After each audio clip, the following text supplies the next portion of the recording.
I'm Sejal Patel filling in for Nima Rajan.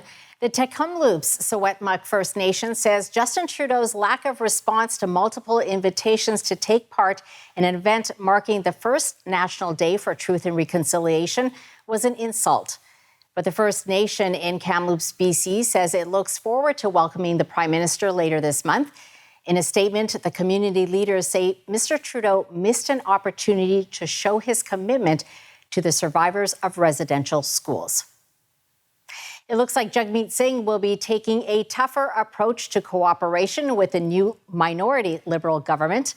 The NDP leader says his caucus is prepared to withhold votes if Prime Minister Justin Trudeau presses ahead with legislation it doesn't agree with. Mr. Singh made the remarks after the NDP's first caucus meeting since the election. He also says Mr. Trudeau hasn't reached out to discuss cooperation with the New Democrats in Parliament or to negotiate.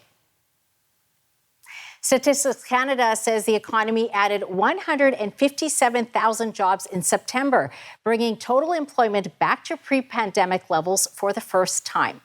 The unemployment rate fell to 6.9%, down from 7.1% in August. The last time Canada had that large unemployment gain was in June, when the economy added 231,000 jobs. Another step closer to the COVID-19 vaccine for children under 12. PFIZER is expected to start shipping a new pediatric vaccine shortly after it gets the green light. The drug maker submitted data from a clinical trial involving kids 5 to 11 years old last week. Health Canada could be reviewing it in a matter of days. The pediatrics data shows a safe and strong immune response from 2 doses, which are 1/3 the size given to teenagers and adults. More than 80% of Canadians over 12 are now fully vaccinated. Residents of remote Indigenous communities, many of which are only accessible by airplane, may be granted exemptions to the federal government's newly released mandatory vaccine policy. The new policy calls for travelers over the age of 12 to provide proof they've received 2 doses of a Health Canada approved vaccine at least 14 days before boarding a plane or train. Government officials are meeting with Indigenous organizations and representatives from provincial and territorial governments to come up with a solution before the policy comes into effect. The governor of the Bank of Canada says international efforts to create vaccines are saving lives and livelihoods while also underpinning the global economic recovery. But Tiff Macklem says there hasn't been enough cooperation to ensure the equitable distribution of vaccines. In his speech to the American-based Council of Foreign Relations, Governor Macklem says the global financial system needs to chart a path out of the pandemic. Former Bank of Canada Governor Mark Carney is the United Nations Special Envoy on Climate Action and Finance. As part of that role, he'll also be chairing the Glasgow Financial Alliance for Net Zero, aiming to get the biggest financial institutions around the globe to both commit and lead the way to net zero emissions by 2050. But lobby groups say he's allowing some of the world's biggest banks to use him as cover to keep funding fossil fuels. A coalition of more than 90 Canadian and international environment groups published full-page ads yesterday in the Toronto Star and the Financial Times asking him to beef up the membership requirements in that alliance.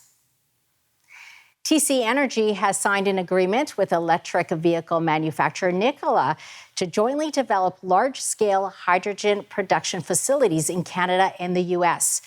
The 2 companies say they plan to produce 150 tons or more of hydrogen per day within the next 5 years. Canadians are being hit with all-time record gasoline prices heading into the Thanksgiving long weekend. Federal government data shows the average national retail price for regular gasoline in Canada hit $1.45 per liter this week. Fuel price consultancy firm Calibrate, which has data back to 2007, says these prices are record highs. The main factor is that crude oil prices are at 7-year highs, but higher carbon taxes are also reflected in the price at the pump. Montreal Canadiens goaltender Carey Price has voluntarily entered the NHL's Player Assistance Program. The 34-year-old will be away from the team while he takes part in the program for at least 30 days. The program helps players and their families with mental health, substance abuse, and other matters. We'll be right back after this short break.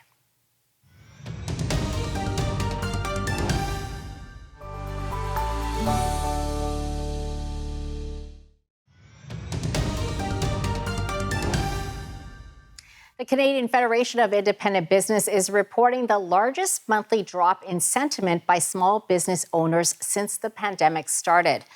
Its latest survey finds its members are increasingly sour on their financial prospects, mostly due to the uncertainty over the fate of federal pandemic supports, which the Federation wants to see extended. The group says of all the sectors it surveys, retail and agriculture saw the deepest dives on their outlook for the next year. With us to unpack the drop in small business confidence is Jasmin Guénette, Vice President of National Affairs at the Canadian Federation of Independent Businesses. It's so great to have you on the show, Jasmin. It's my pleasure. Thanks for having us. So can you start by explaining the findings of the September Business Barometer? Yes, well, you mentioned it in our September barometer, which is a business outlook index. The small business optimism dropped sharply in September. It is quite concerning. There are many factors explaining the reason behind this drop, but this is the first time that we have seen such a drop in our business index. Jasmin, when you look at across Canada, where did you see the biggest drops? Where were the anomalies? The biggest drops are in Quebec and in Ontario. So that's where we see the biggest drop in those two provinces. And the sectors that have seen the biggest drop are retail, hospitality, construction, and also agriculture are some of the sectors where we see the biggest drop in business optimism. We've also seen gas prices rising for Canadians. What sort of business cost increases are your members reporting? Energy is one, that's for sure. Right now, the biggest cost constraint is the cost of commercial insurance. The cost in insurance has increased in the last 2 years to the point that it is right now the number one cost constraints. Energy is among the top three as well. And typically what we see then is costs related to taxes and regulations, and also costs related to wages. Yeah, and my understanding as part of the recommendations is you're saying we need to try to keep these costs down. It's the number one recommendations that we are making at the moment.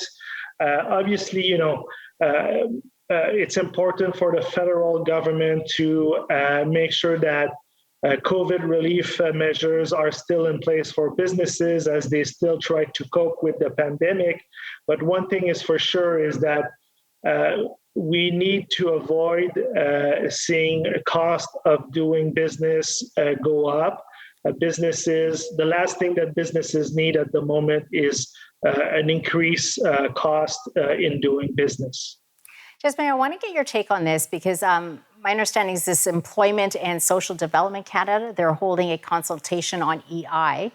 Are you and your members worried that this also may affect the cost of running a business? Yes, it's quite concerning for small business throughout Canada. And basically, the government is looking at implementing potentially changes to the EI system that could have a cost impact for businesses. And what we're saying to the government is, hold on just a little bit. We're not out of the pandemic just yet, and government should not implement or should not try to implement any changes to the EI system that would result in increased cost for businesses. We should focus first and foremost on economic recovery and not adding cost on the shoulder of entrepreneurs. Jasmin, we really appreciate your time today. Thanks for coming on. My pleasure. Up next, we take a look at stories happening across Canada. Alberta moves to improve its restriction exemption program. Quebec's premier says he will prorogue the National Assembly, and a Cape Breton golf course hits a hole-in-one. These stories and more up next.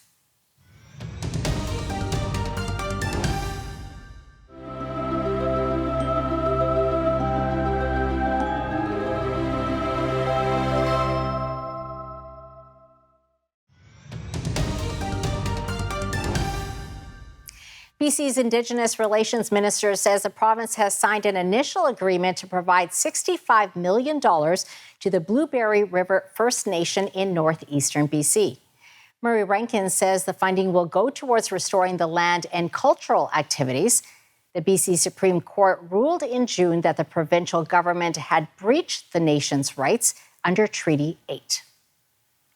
Alberta is taking steps to improve the effectiveness of its version of a COVID-19 vaccine passport. Small and medium-sized businesses that adopt the passport, known in Alberta as a restriction exemption, will get $2,000 to help set it up. There will be cash for businesses to help staff explain the passport program and deal with customers. The province is also doubling the fine to $4,000 for mistreating workers enforcing public health orders. Environmental Group is warning about a recent exchange of coal lease applications in Alberta's Rocky Mountains. The Canadian Parks and Wilderness Society says the transfer suggests mining companies expect to be able to proceed with their plans, despite a provincial debate on whether coal mining in the Rockies should go ahead.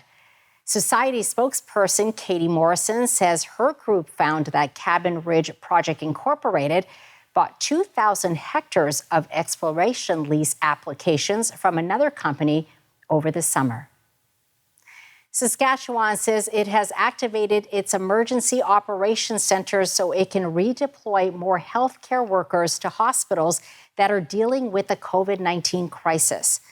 Premier Scott Moe says finding additional frontline workers is a major challenge as hospitalizations continue to break new records almost daily. Saskatchewan is working to add almost 100 ICU beds for COVID-19 patients and is struggling to staff them. The latest report from the Saskatchewan government says farmers in nearly all regions of the province have 99% of this year's crop in the bin. The report says the season-long drought and extreme temperatures cause yields to be much lower than average, but most crops are reported to be within the top 2 quality grades. The report says that while weather was favorable throughout the fall for harvest, significant precipitation is needed to replenish moisture levels. It's good news for Ontario's ghouls and goblins. Trick-or-treating is a go this year, but Ontario's top doctor, Kieran Moore, says kids should be a little quieter than usual when asking for candy. He says shouting makes it more likely that those infected with COVID-19 will spread the disease. Dr. Moore is also encouraging people to incorporate face masks as part of their costumes. Quebec Premier François Legault says he will prorogue the province's legislature and a new session will begin October 19th. Premier Legault made the announcement yesterday, but the decision must be approved by Cabinet. It won't be official until it's proclaimed by the Lieutenant Governor. The Premier says it's time to begin planning for what's to come after the COVID-19 pandemic.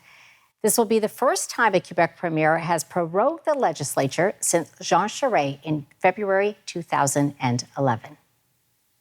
A year after Joyce Echaquan died in a hospital northeast of Montreal, the chief of the First Nation where she lives says community members are slowly regaining their trust in Quebec's healthcare system.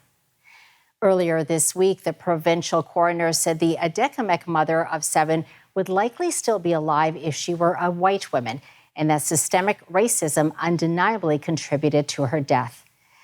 Adekma Council of Manawan Chief Paul-Emile Ottawa says while more needs to be done, the Regional Health Board has made real progress towards improving its relationship with the Adekma community. They're celebrating in Montreal. A Quebec-born scientist who has contributed to research that won his collaborator this year's Nobel Prize in Physics says he hopes to inspire Canadians to value science. Patrick Charbonneau has worked closely with Italian physicist Giorgio Parisi, who was a co-winner of this year's prize for his work on complex physical systems. The Cabot Cliffs Golf Course in Cape Breton has been named the top modern international course by Golf Week magazine. The American magazine says the course's breathtaking scenery and rugged coastline has attracted golfers from around the world since it opened in June 2016. All 18 holes at Cabot Cliffs have an ocean view. The course is in Inverness. Stay with us. When we come back, we'll take a look at stories happening around the world.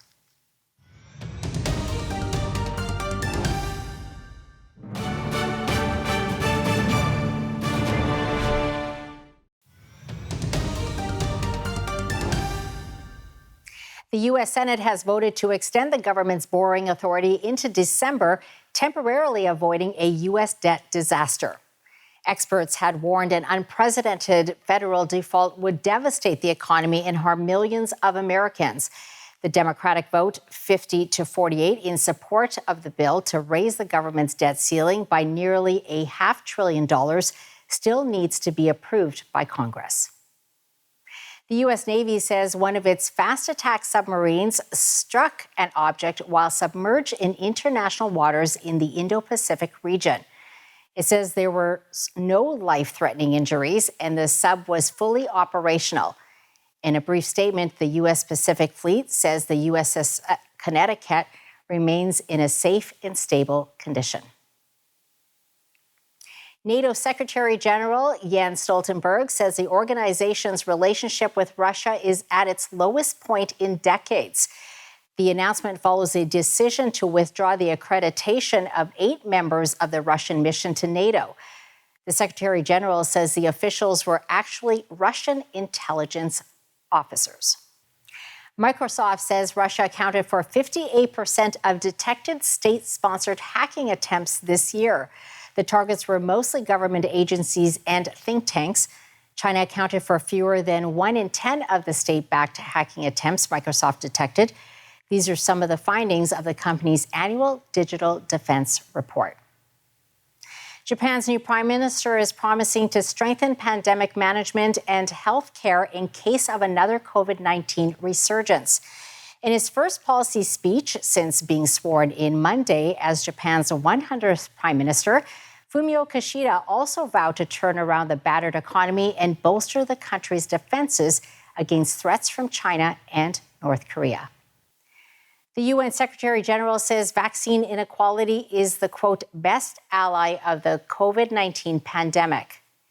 Antonio Guterres says it's foolish to let the virus go on spreading like global wildfire, allowing vaccine-resistant variants to develop. He also condemned the hoarding of vaccines by rich countries, as well as so-called vaccine diplomacy, by which some producer nations try to use their doses as leverage. India is facing a potential energy crisis.